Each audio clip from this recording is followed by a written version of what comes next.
Hey ladies and gentlemen, welcome back to the channel. As always, it is Nick here, back with your daily crypto news and analysis. And today we are going to be talking about Ripple and XRP, as well as the vast majority of crypto and finance. And with that being said, I hope that you are all having a beautiful day or a beautiful night wherever you guys are out there in the world. How is everyone doing? I'd love to hear from all of you out there.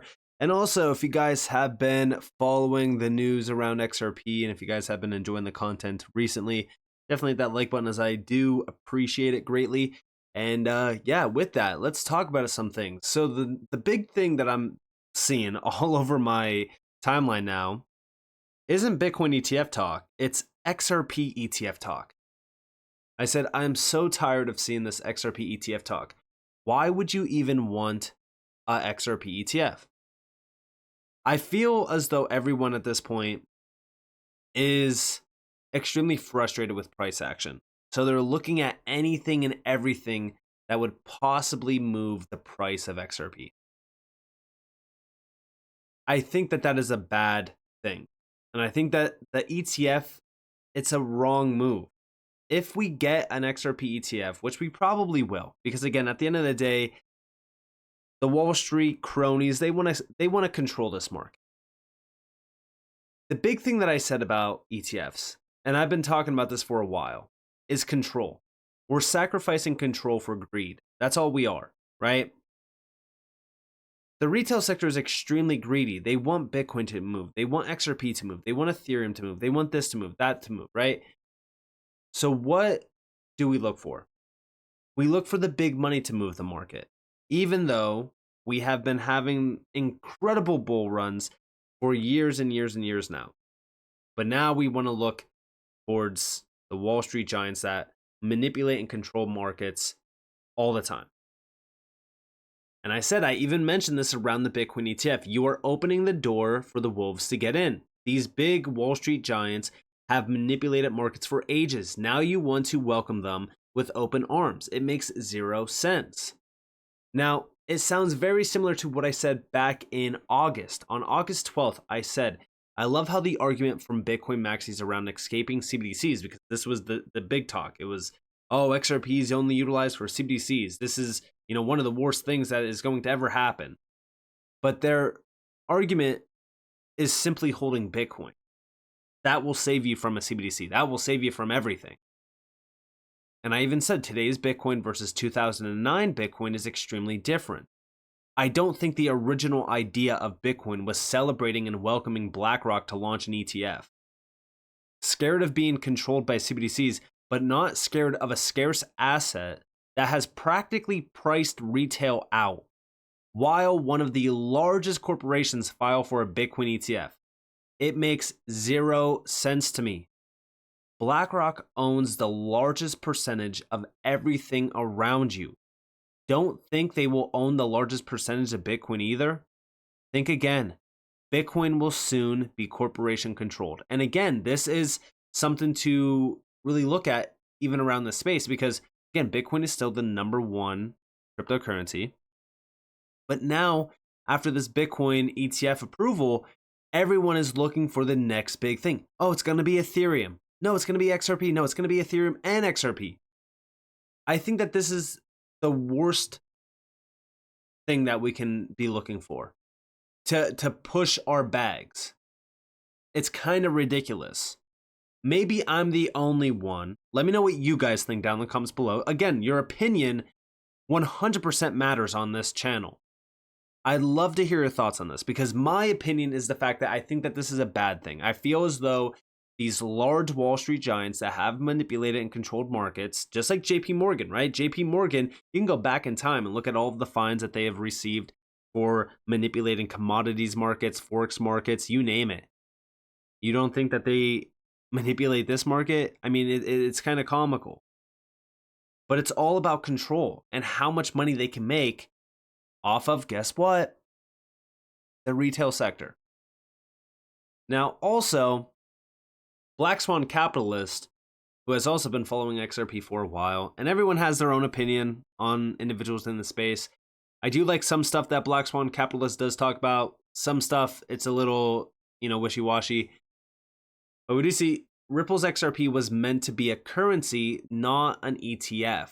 The Bitcoin ETF drama, just another distraction from the deep shifts already embedded in our financial system and an invitation for institutional corruption. Just look at Vanguard's restrictions already screwing investors. And I honestly could not say this any better. I think that this is a great way to put it. I mean, when we really look at the ETF discussions, it has flooded my entire timeline.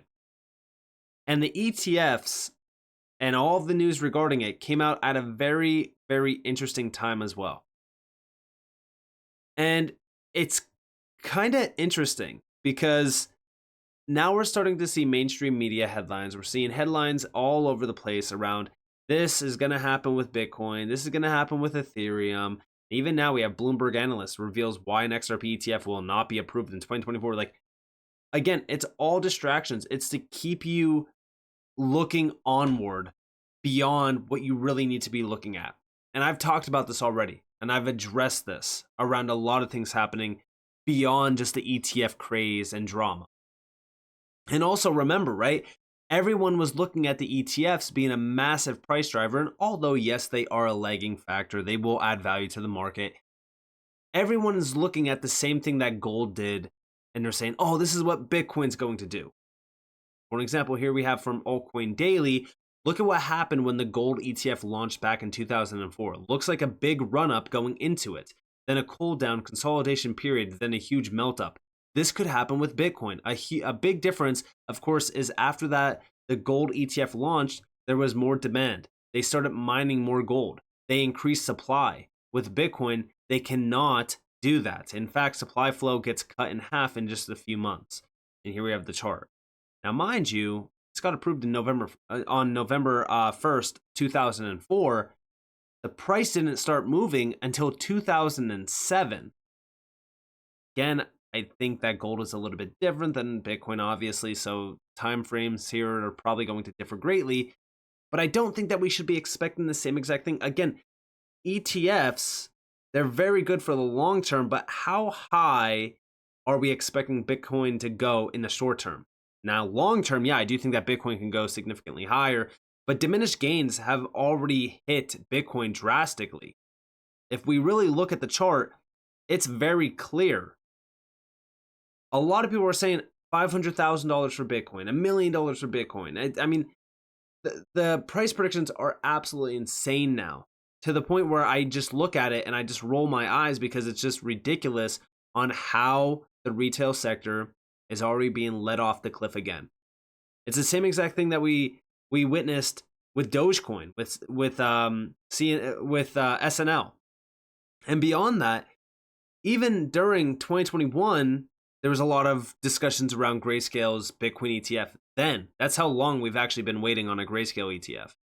But it's crazy to me that this is still ongoing. Everyone's still talking about it. And now they're flipping it to XRP and Ethereum. And I'm already starting to see the content coming up on my recommended page on YouTube about an ETF is confirmed around XRP and, oh, it's guaranteed. It's just ridiculous. It's honestly insane. And this is also the number one reason why a lot of people are getting fed up and frustrated with XRP. It's simply because we are getting fed these false promises. Now, on par with this, we also got a huge update regarding Ripple and an IPO. Eleanor Terrett reported on the 11th, new crypto payments firm and USDC issuer Circle has filed for an IPO, an initial public offering. Circle was one of a couple of big crypto names expected to file to go public this year. The other is Ripple. Now, we got a full update on this. In fact, shout out to Jungle Inc. Breaking news, Block reporting Ripple is not planning to IPO in the US, conducting share buybacks. US regulations are the scapegoat. There are other capital markets. If it was simply US regulations, then why do buybacks and not IPO in another country? Not bullish in my opinion. Now, again, I don't think this is the problem, right? A lot of people are thinking that this is bad news, but it really isn't. We actually got a full update on this. So here is the announcement. Is Ripple share buyback positive or negative? Now, just to kind of sum this up, because there's a lot of information in here, and I don't want to waste your guys' time because I can go over and read all of this. I don't want to, right? If I'm just going to be honest with you guys, I don't really want to read all of this and waste your time. In fact, I want to go over here to the summarization. Big shout out to Wrath of Conan. Great overview of Ripple's $285 million buyback. This is a substantial amount of money on a buyback. Mind you, just to give you guys an insight, they paid about $200 million to acquire Medico. Holders can sell 6% of their stake, valuing the company at $11.3 billion. Ripple has $1 billion in cash, $25 billion in crypto. 11 billion valuation seems cheap for assets and IP. Escrow makes it difficult. No IPO soon because of regulations. Now, one response really stood out to me, and that's actually from Vincent Van Code. My view is Ripple share buyback is a positive sign, and it definitely is. I think that this is a huge move on Ripple's side. Companies don't buy back shares unless they are doing really well, strong balance sheet, and revenue. Also, don't be surprised that Ripple has been suppressing the price of XRP until they buy back the shares. Heck, even settling with the SEC Gov after they buy the shares for peanuts. Now you know the game. And this statement here, I would say that this is nonsense. It's ridiculous. It's whatever, if I actually believe that. But honestly, I think that this is the plan of action. Think about it. It would make sense for them to suppress the price of XRP until they do have the buybacks of the shares, because again, it does change the valuation of the company and even the shares, and it allows them to take full control. This would be a huge move on Ripple's side, but also even settling with the SEC Gov. That could happen after the buyback. I mean, seriously, when we look at the SEC Gov, what argument do they really have against Ripple? And by the way, yes, a recent report just came out regarding the SEC Gov and the Ripple case around the institutional sales. If you guys want to go check that out, you guys are more than welcome to go check it out from somebody else. Because I looked at it, it's not really that much of a update. It's really nothing too crazy. There's still a lot of things that we need to wait on with that, so I'm not going to waste your guys' time on that. But again, I do think that a settlement with the SEC Gov will most likely happen after we see this buyback. It could be substantial, but it could also be, weeks to possibly even months away. But I also think that Ripple will have the green light on those institutional sales. The SEC Gov has a ton of pressure on them already. But we also see from Wrath of Conan agreed about the strong balance sheet. Not sure about the price though, as the valuations is so far under market value anyways. I think we may see an early VC getting out as they usually do, especially if no IPO is near. Now again, we don't know, but I do believe that there's still a lot of XRP price suppression happening. I mean, XRP is still under 60 cents. Let's be honest. When we really look at XRP, I do believe that it should be well over $1 at this point. There really isn't much stopping XRP at this point. There's not a lot of negative scrutinization. I mean, there's frustration and FUD around price action, obviously, but outside of that, there's really nothing stopping XRP from breaking out to $1 plus. Market conditions definitely haven't been the best for altcoins, but it hasn't been bad either. Most altcoins have already done significant numbers. I mean, look at Solana. Look at some of the other altcoins in this space. Now, again, Solana, yes, did have that massive sell-off due to FTX. But again, a lot of these altcoins are up 200, 300, 400, 500%. There's even some altcoins that are in my portfolio that are up, 1,000%. And even some that have done numerous incredible gains over just the past year alone. And I'm going all the way back to 2023 as well. But XRP definitely has been an underperformer, and it has been one that's kind of on the sidelines in the shadows. But remember, XRP is last to move typically. But I still believe that if we are looking at this, again, I don't think that this is a negative thing at all. And Ripple not IPOing, I'm not too concerned about it. But also, we got a huge insight from Matt Hamilton, who was previously at Ripple, and even also David Schwartz. Big shout out to XRP Drops for this. We do see what benefit would there be to Ripple to conduct an IPO. Companies do IPOs to raise funding. Ripple doesn't need to raise funding. There isn't really a liquid market. The market for equity in privately held companies is largely illiquid. And I think that that's what kind of happened with PolySign as well. I feel as though PolySign really kind of just shut the doors simply because of illiquid problems. But we have the whole conversation between David Schwartz, Matt Hamilton, and even Jungle Inc. And here we actually have Jungle link, and we have what benefit would there be to Ripple to conduct an IPO? Would show their business is doing well and growing. Would be bullish since much of their business is on-demand liquidity, cross-border services. XRP utility is part of that business. But it would make no functional difference. Companies do IPOs to raise funding. Ripple doesn't need to raise funding. We have over here, if nothing else, it would help to attract talented developers and keep important employees. They could go to Coinbase route 2 or go the Coinbase route 2. Doesn't have to be an IPO if they don't need the capital. Sounds like the business isn't ready yet. We have employees care that there be some path to liquidity for their stock options, RSUs, or whatever. There's no particular reason it needs to be publicly traded shares specifically. If there is such a liquid market, why is Ripple buying back the shares? Is this an investment decision or providing liquidity for long-term shareholders that have been stuck in the stock? There isn't really a liquid market. The market for equity in privately held companies is largely illiquid. So again, we get a great insight here. First off, Ripple doesn't need to raise funding. Ripple has been doing very well on itself. I mean, when we really look at Ripple as a company, are they struggling at all? No, they spent $200 million on an SEC lawsuit just to give you guys a picture on how good they are doing. You could say that it's from selling XRP. They also buy back XRP as well, and it's a large, significant amount. But what we got here from this entire breakdown is the fact that the IPO is not happening for specific reasons, but also they don't really need to IPO. And it's really not in their best interest, in my opinion. They could also be waiting on it, just like we've seen from Vincent Van Code. XRP, is XRP suppressed? Technically, you could argue that it is, but you could also argue that we are so early into this next bull run that XRP still has not experienced a major run-up yet because it typically lags behind the entire market. Outside of that, XRP ETFs, are we even concerned about these? I personally don't even care if we get an XRP ETF. I'm not looking at any major catalyst event to pump XRP massively in the short term. I know XRP has significant value tied to it. I know XRP's utility. I've done research on XRP. I know XRP's future is very bright.